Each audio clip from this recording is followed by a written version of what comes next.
Welcome back. Returning officers, election clerks and assistant clerks on Wednesday underwent training to familiarize them with documents, equipment and other matters in connection with the conduct of the upcoming general election.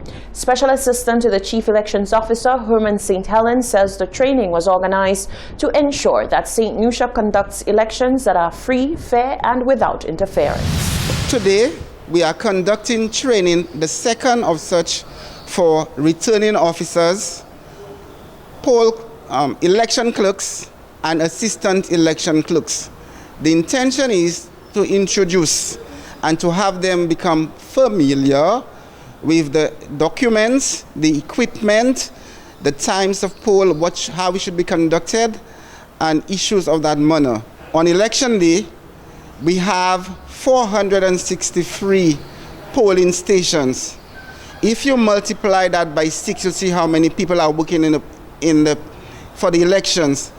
Especially during this pandemic, we need to ensure that all election officials, all election workers are fully trained and they understand the importance of what is happening on that particular day. St. Helen explained that those who benefit from the training will return to their districts and train other officials. The plot to kill Haiti's president allegedly spanned multiple countries and involved highly experienced former military officers and months of planning. That's according to local officials. The primary suspects in the case appear to have been unprepared for their fierce pursuit by Haitian security forces. CNN has obtained exclusive information about the hunt for the killers of Jovenel Moise. More in this report.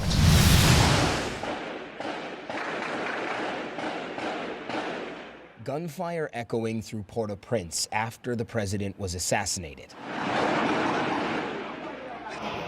Then, just 36 hours after a group of more than 24 Colombians and 2 Haitian Americans allegedly killed the president, most would either be detained or declared dead. This is how that happened, according to a source with knowledge of the operation to track them down. Nighttime video from around the time of the president's death quickly went viral, where you can hear a suspect claiming there was a DEA operation ongoing. Later, a convoy of 5 cars can be seen leaving the area with ease, but down the road, a trap was being set. As the convoy traveled down Kenscoff Road, a roadblock was ready. Heavily armed security forces would not let them pass without a fight. Arriving and seeing they couldn't go any further, the convoy stops, part of which you can see here. Our source says the suspects jumped out and saw this building across the road. They raced toward it, immediately taking the stairs to the 2nd floor. It's in this building that these alleged mercenaries will begin defending themselves. But at the same moment they're coming in here, according to our source, Haitian security forces are making a crucial decision. They know that these alleged attackers have limited food, water, ammunition, and no power. So they essentially decide to wait them out. About 12 hours later, after baking in 90+ degree Haitian heat, authorities throw tear gas in front of the building. It's enough to force negotiations, and the Colombians inside eventually send out 4 people, including this man, one of 2 Haitian Americans whom authorities have detained. He's joined by the other Haitian American and 2 Haitian hostages, a pair of police officers who were at the president's house. According to our source, at some point during the negotiations, a group of the Colombians still here come out of this building and start heading up this hill on the backside of the building.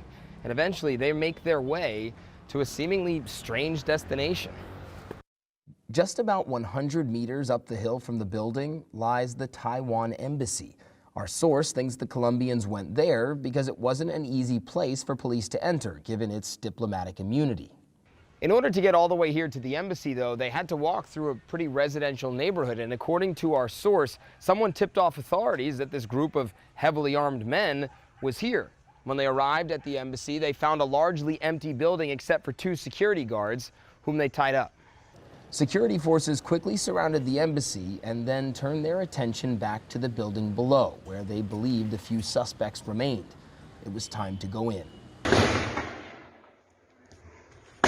A small assault team went in on the ground floor and were met with fierce fire that you can hear from the handful of Colombians that were still inside. The hour-long firefight shattered windows, scarred concrete ceilings and walls, and in the end, the government says at least 3 Colombians died in the fighting. The next day, with Taiwan's permission, authorities went into the embassy.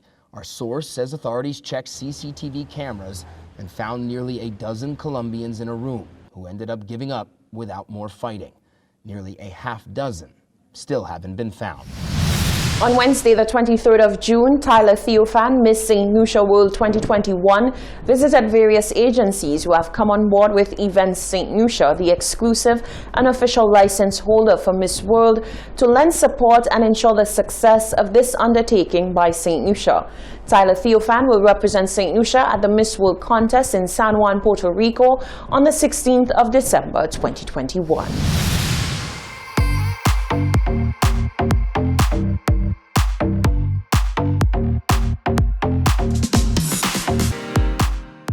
To meet you.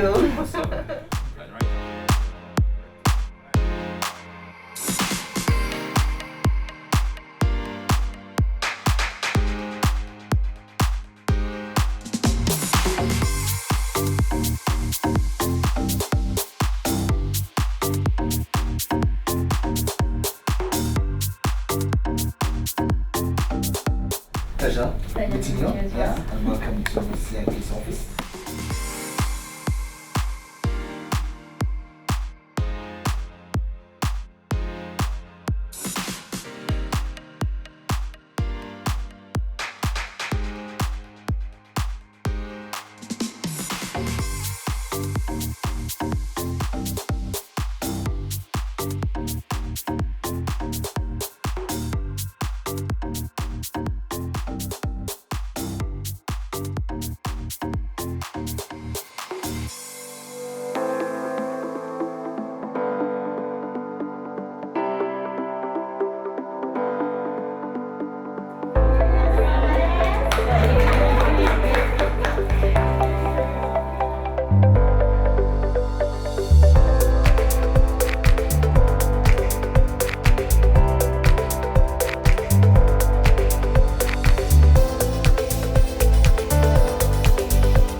Congratulations. Thank you. All right, it's great to have you.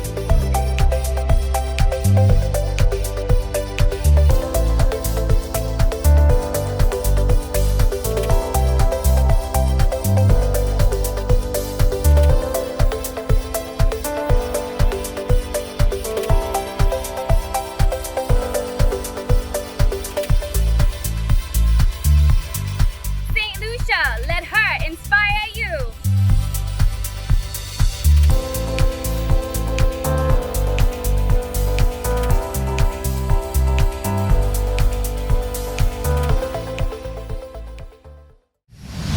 Stay with us, there's more news after the break.